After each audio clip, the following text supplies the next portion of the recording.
अभी है सर्दियों का सीजन। मुझे सर्दियों में अक्सर हो जाती है खांसी। तरह की एलर्जी है जो मुझको सर्दियों में होती है। माँ आज कर रही है घरेलू उपाय। ले लिया है हमने एक अमरूद, इसे हम गैस में हल्की आंच में पकाएंगे।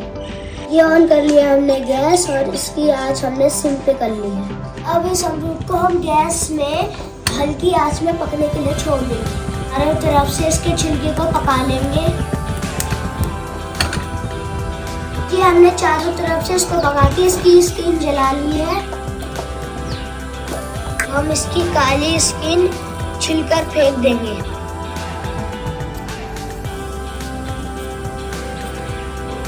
ये हमने स्किन अलग कर दी है।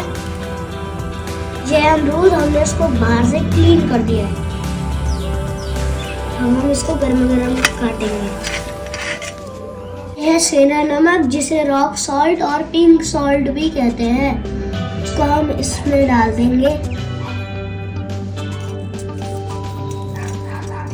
अब हम इसको गर्मा गर्म ही खा लेंगे। ये खांसी के लिए घरेलू उपाय है। 3 से 4 दिन ऐसा ही अमरूद खाऊंगा, मेरी खांसी जल्दी ठीक हो। अब मैं इसे खाता हूँ ताकि मेरी खांसी जल्दी ठीक हो जाए।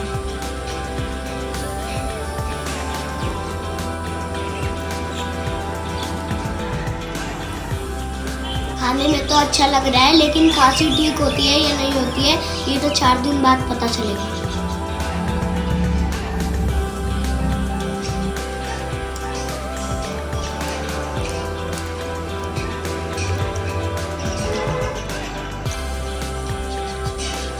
नमक हो रहा?